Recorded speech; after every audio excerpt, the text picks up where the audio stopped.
One and only CMR Shopping Mall. మియాపూర్లో September 10న గొప్ప ప్రారంభం. అమరావతి పేరు చెప్తేనే ఏడ్చే వాళ్ళు ఎక్కువైపోయారు. ప్రతిదానికి అమరావతి అమరావతి అమరావతి ఇదే జపం చేస్తున్నారనేటువంటి విమర్శ వింటూ ఉన్నాం. కానీ విశాఖపట్నాన్ని కూడా అద్భుతంగా అంతర్జాతీయ నగరంగా తీర్చిదిద్దడానికి కూటమి ప్రభుత్వం కొన్ని కీలకమైన నిర్ణయాలు తీసుకుంది. విశాఖపట్నం ఒక టూరిస్ట్ డెస్టినేషన్ అన్న విషయం ప్రతి ఒక్కరికి తెలిసిందే. కానీ గత 5 ఏళ్లలో లేనిది, కానీ కూటమి ప్రభుత్వం అధికారంలోకి వచ్చినటువంటి చేపట్టింది ఇప్పుడు ఒక ఆసక్తికరమైన అంశంగా మారింది.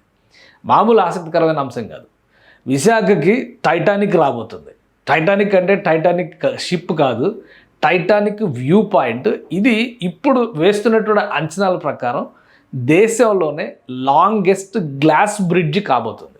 ఆ అట్రాక్షన్ ఒకసారి మనం కనులారా చూసేటువంటి ప్రయత్నం చేద్దాం. ఇది విశాఖపట్నంలో ప్రభుత్వం డెవలప్ చేస్తున్నటువంటి ప్రాజెక్ట్ విఎంఆర్డిఏ, అలానే ప్రైవేటు భాగస్వామ్యంతో కొన్ని అడ్వెంచరస్ టాస్క్ల్ని విశాఖ వాసులకి అందుబాటులోకి తీసుకొచ్చేందుకు ప్రభుత్వం ఈ ప్రణాళికని సిద్ధం చేసింది. కూటమి ప్రభుత్వం ఈ పనిని లాస్ట్ అక్టోబర్ అంటే 2024 అక్టోబర్లో ఫైనల్ చేసి వర్క్ మొదలుపెట్టారు. అప్పటికే ఈ ప్రాసెస్ మొదలుపెట్టారు. మొత్తం 7 కోట్ల రూపాయల వరకు ఇన్వెస్ట్మెంట్తో ఈ అడ్వెంచరస్ ప్రాజెక్ట్ని డెవలప్ చేశారు. ఇది ఒక గ్లాస్ బ్రిడ్జి, 50 మీటర్ల మేర డెవలప్ చేస్తున్నటువంటి గ్లాస్ బ్రిడ్జి. దేశంలోనే అతిపెద్ద గ్లాస్ బ్రిడ్జ్ కాబోతుంది. అందరికీ తెలుసు, విశాఖ వెళ్ళిన ప్రతి ఒక్కరికి తెలుసు, రిషికొండ బీచ్కి వెళ్ళాలనేటువంటి సరదా ఎలా ఉంటుందో కైలాసగిరి హిల్ పైన సరదాగా తిరగాలనేటువంటి ఆలోచన కూడా అలానే ఉంటుంది.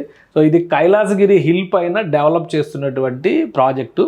50 మీటర్ల పొడవు ఉంటుంది. ఈ బ్రిడ్జి సైజును బట్టి చూస్తే ఒక 20 మంది కంఫర్ట్గా ముందుకు వెళ్ళొచ్చు. వ్యూ పాయింట్ దగ్గర 40 మంది వరకు ఆ వ్యూ పాయింట్ని ఆస్వాదించవచ్చు. సో దీన్ని రాష్ట్ర ప్రభుత్వం యుద్ధ ప్రాతిపదికన డెవలప్ చేయాలని చెప్పని డిజైన్ చేసింది. మీరు ఒకసారి చూస్తే కనుక ఆ వ్యూ పాయింట్, ఇది మనం వ్యూ పాయింట్ దిశగా వెళ్ళేటువంటి వే. ఇది గ్లాస్ బ్రిడ్జ్, హార్డ్ గ్లాసు, అన్ని రకాల సెక్యూరిటీ సేఫ్టీ మెజర్స్ని తీసుకుని దీన్ని డెవలప్ చేస్తున్నారు. మరికొద్ది రోజుల్లోనే ఇది ప్రారంభోత్సవానికి సిద్ధమవుతుంది. గత అక్టోబర్లో ప్రారంభించారంటే ఇప్పటికీ ఆల్మోస్ట్ 1 year, ఏడాది అవుతున్నటువంటి సమయం కాబట్టి మరొక నెల రోజుల్లో ప్రారంభించడానికి రాష్ట్ర ప్రభుత్వం ప్రణాళికలను సిద్ధం చేస్తుంది. మొత్తం దీని విడ్త్ కానీ దీని వైశాల్యం రీత్యా కానీ చూస్తే కనుక ఒక 20 మంది ఇక్కడ ట్రావెల్ చేయడానికి, అంటే నడుచుకుంటూ ముందుకు వెళ్ళడానికి స్కోప్ ఉంటుంది. 20 మంది వ్యక్తులు ఇక్కడ ముందుకు వెళ్ళొచ్చు. ఇక్కడ చూస్తే కనుక ఇది వ్యూ పాయింట్ స్పేస్. ఇక్కడ 40 మంది వరకు ఆ వ్యూ పాయింట్ని ఆస్వాదించవచ్చు. పూర్తి స్థాయిలో ఐరన్ స్ట్రక్చర్తో, ఇవన్నీ కూడా ఐరన్ వైరింగ్తో చేసినటువంటి స్ట్రక్చర్. ఇది హార్డ్ గ్లాసెస్ని దీనికోసం ఉపయోగిస్తున్నారు, హార్డ్ గ్లాస్ని. సో ఆల్మోస్ట్ ఒక 80% వర్క్ ఇందులో కంప్లీట్ అయింది. ఇక్కడ చూస్తే కనుక ముందుకు వెళ్తే, వీడియోలో మనం కొంచెం ముందుకు వెళ్తే ఈ వ్యూ పాయింట్కి సంబంధించినటువంటి స్పేస్ కనిపిస్తుంది. దీన్ని టైటానిక్ వ్యూ పాయింట్ అని చెప్పని, ఇక్కడ వరకు గ్లాస్ వర్క్ ఫినిష్ అయింది. ఇక్కడ నుంచి గ్లాస్ ఫిట్టింగ్స్ జరగాల్సినటువంటి నెక్స్ట్ పెండింగ్ ఉన్నటువంటి వర్క్ అనమాట. ఇది కంప్లీట్ అయితే వ్యూ పాయింట్ ఈ విధంగా కనిపిస్తుంది. సముద్ర తీరాన్ని ఎలాంటి ఆటంకాలు అడ్డంకులు లేకుండా ఎడ్జ్ ఆఫ్ ద వరల్డ్ అంటాం కదా, అక్కడి నుంచి ఆస్వాదించే విధంగా దీన్ని డిజైన్ చేశారు.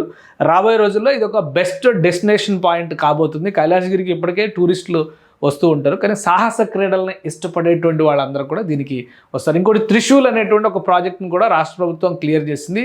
స్కై సైక్లింగ్ లాంటివి, అందులో జంపింగ్ లాంటివి, బంగీ జంపింగ్ లాంటివి కూడా ప్లానింగ్లో ఉన్నాయి. కానీ స్కై సైక్లింగ్ లాంటివి మాత్రం అందుబాటులో వస్తున్నాయి. ఇప్పటికే ఇక్కడ టూరిజం జోన్ కాబట్టి విశాఖలో టాయ్ ట్రైన్ లాంటివి, ఇతర రైడ్స్, రోప్ వే ఉంది.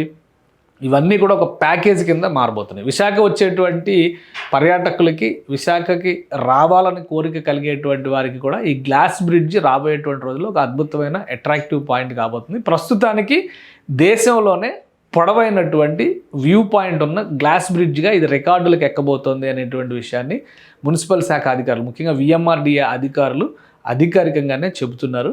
సో 50 మీటర్ల పొడవైనటువంటి గ్లాస్ బ్రిడ్జ్ అతి త్వరలోనే విశాఖలో అందుబాటులోకి రాబోతుంది. విశాఖని టూరిజం డెస్టినేషన్గా మారుస్తూ ఉన్నారు ఇంటర్నేషనల్ కంపెనీలు. కాస్మో కల్చర్కి అవకాశం ఉన్నటువంటి నగరం, ఎందుకంటే అది ఈస్టర్న్ నేవల్ హెడ్ క్వార్టర్స్గా ఉంది.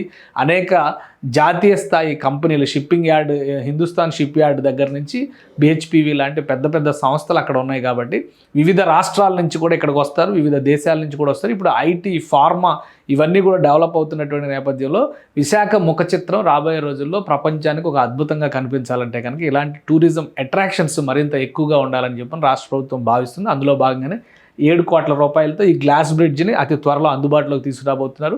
త్రిశూల్ పేరుతో స్కై సైక్లింగ్ లాంటి సాహస క్రీడల్ని ప్రోత్సహించే విధంగా మరొక ప్రాజెక్టును కూడా అతి త్వరలో కంప్లీట్ చేసే దిశగా రాష్ట్ర ప్రభుత్వం అడుగులు వేస్తుంది.